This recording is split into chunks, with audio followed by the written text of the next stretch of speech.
அற்புதமாக சொன்னீர்கள். பார்த்தீர்களா? இதுதான் சத்யநாராயண பூஜையின் மகிமை. ஆமாம் பக்தா. இனிமேல் கவலையின்றி உங்கள் கடமையை செய்யுங்கள்.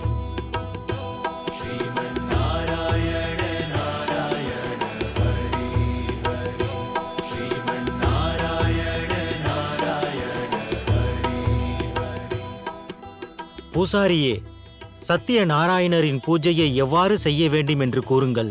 எனக்கும் என் கவலைகளில் இருந்து முக்தி கிடைக்க வேண்டும். நிச்சயமாக. ஆனால் முதலில் இந்த பிரசாதத்தை சாப்பிடுங்கள். சத்யநாராயணரின் பூஜை சுகம் மற்றும் செல்வத்தின் கதவை திறந்துவிடும். மனதார பிரார்த்தனை செய்தால் பகவான் மகிழ்ச்சி கொள்வார். வாழ்க சத்யநாராயணரின் புகழ்.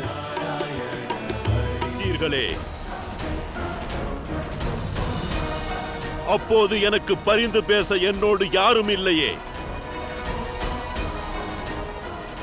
ஆனால் இப்பொழுது என்னுடைய சவாலை பிரகஸ்பதி ஏற்கவில்லை என்றால் யுத்தம் நடக்காமலே ஒரு விஷயம் நிரூபணமாகும். யார் உயர்ந்தவர் என்று தெரிந்துவிடும்.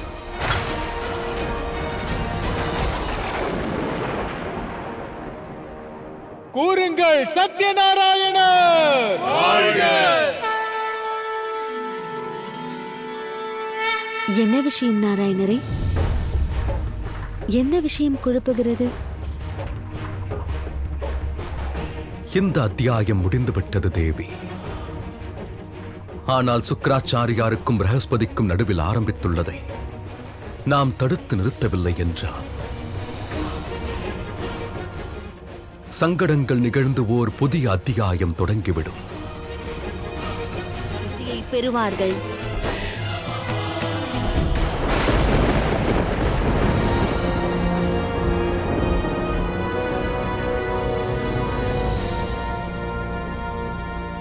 தகுதியும் இந்த பெருமையும் கட்டுப்பாட்டினால் வராது, திறமையால் மட்டுமே வர வேண்டும்.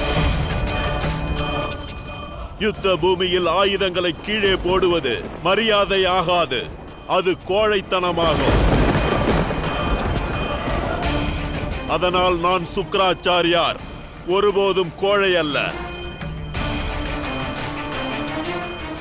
என்னுடைய திறமையை நான் நிரூபித்துக் கொண்டிருக்கிறேன்.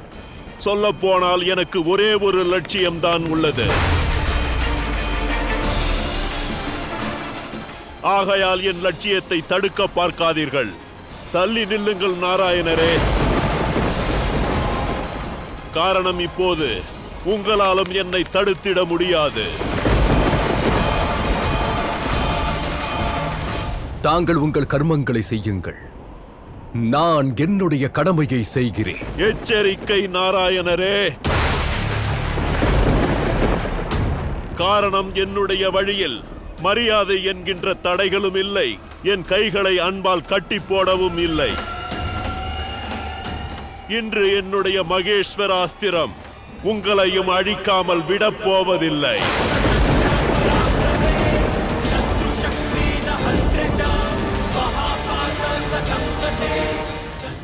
மிக அவசியமாகும். சுக்கிராச்சாரியரை தடுக்க வேண்டும் நாராயணரே. மகாதேவா, விதியின் விளையாட்டை யாரும் மாற்ற இயலாது. ஆனால் அசுர மாத்தா இதை ஒரு கருவியாக பயன்பற்றி தன் ஆசையை நிறைவேற்ற பார்க்கிறார். இனி இது என்னுடைய வேலையாகும். சுக்கிராச்சாரியாரை நானே மீண்டும் எச்சரிக்கை செய்கிறேன். பதவி என்னும் இந்த ஓட்டத்தில் அவர் தன்னுடைய ஞானத்தையும் தன்னுடைய மதிப்பையும் நிச்சயம் இழந்து விடுவார்.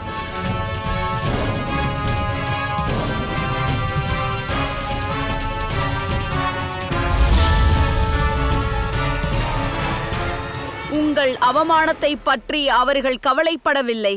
அவர்களுக்காக நீங்கள் ஏன் இவ்வளவு யோசிக்கிறீர்கள்? எங்கள் வேண்டுகோளை ஏற்றுக்கொள்ளுங்கள். எங்களை உங்கள் சிஷ்யர்களாக ஏற்றுக்கொள்ளுங்கள் குருதேவா.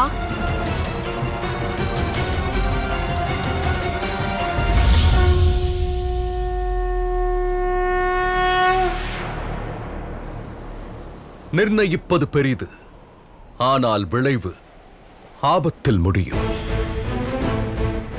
அதனால் மீண்டும் ஒருமுறை நன்றாக சிந்தியுங்கள் சுக்கிராச்சாரியாரே.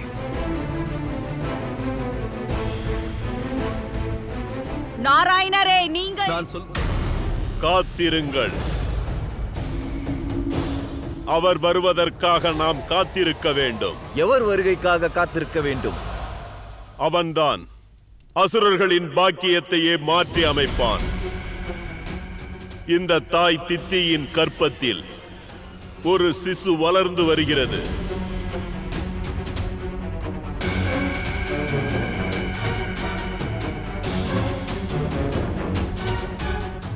அசுரர்களின் பாக்கியத்தை மாற்றப் போகிறான்.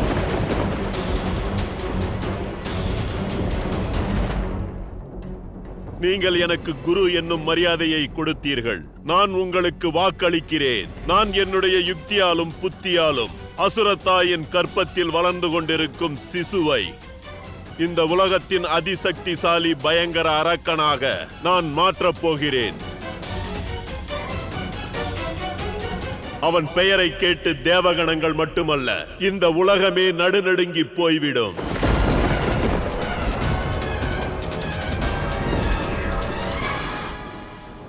ஆனால் இதற்காக நமக்கு தந்திரங்களும் மந்திரங்களும் தேவைப்படுகிறது.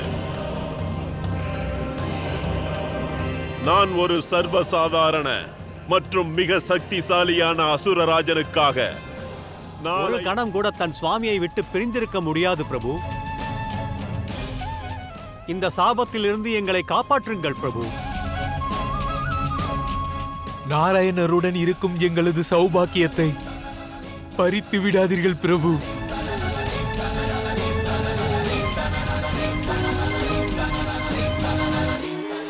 உங்கள் சத்ருவாக இருப்பதை விட மரணிப்பதே மேல். என்ன தண்டனை வேண்டுமானாலும் கொடுங்கள், ஆனால் உங்கள் சத்ருவாக்கி விடாதீர்கள் பிரபு.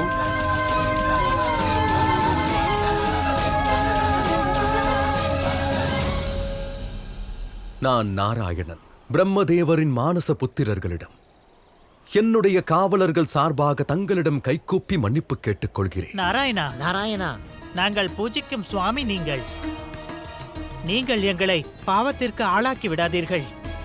எங்களை நீங்கள் ஆசீர்வதிப்பதற்காகவே உங்களது எங்களை ஆசீர்வதியுங்கள். காரணம் நாராயணரின் முடிவு இதோ தொடங்கிவிட்டது. இல்லை, உங்கள் கனவு என்றும் நிறைவேறப் போவதில்லை. எந்த சத்தியத்தை சாபம் மறக்கடித்ததோ அதை ஸ்ரீ ஞாபகப்படுத்துவாள். பக்தன் தன்னுடைய பகவானையே வெறுக்கிறானா என்ன? இப்போது லக்ஷ்மி அவர்களுக்கு நாராயணரின் மகிமையை பற்றி எடுத்துக் கூறுவாள். யாருடைய அழிவின் கனவை அவர்கள் காண்கிறார்களோ அவரது ஆரம்ப கதையை சொல்லப் போகிறாள்.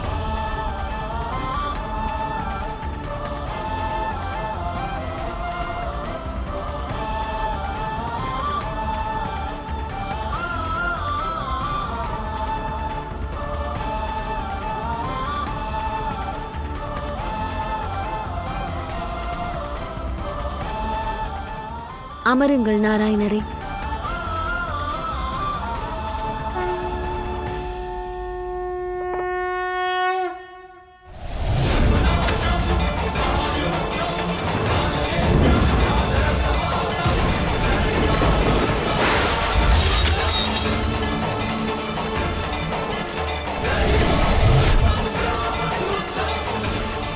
இது என்ன நாராயணரே, நீங்கள் இப்பொழுதே அச்சம் கொண்டு விட்டீர்களே. இது அசுரர்கள் செய்ய போகும் செயலின் ஆரம்ப கட்டமாகும். சரியாக சொன்னீர்கள் சுக்கிராச்சாரியாரே, ஆரம்பம்தான். ஆனால் அசுரர்களின் அழிவின் ஆரம்பம். இப்போதும் தங்களிடம் சமயம் உள்ளது, தடுத்து நிறுத்துங்கள். ஒருபோதும் இயலாது நாராயணரே. அசுரகுரு சுக்கிராச்சாரியாரின் ஆசீர்வாதம் அவர்களுக்கு உண்டு. இனி அவர்களை யாராலும் தடுக்க இயலாது, உங்களாலும் இயலாது. பார்த்தாயா, இதுதான் அசுர பலம். அசுர வீரர்களே, இவர்களை சிறைப்பிடித்து விடுங்கள்.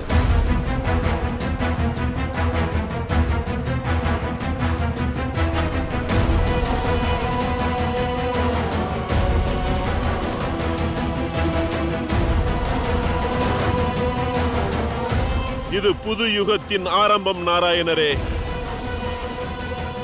இனிமேல் நிறைய காரியங்கள் நடக்கப் போகிறது. முதலாவதாக பழிவாங்கும் படலம் ஆரம்பமாகும்.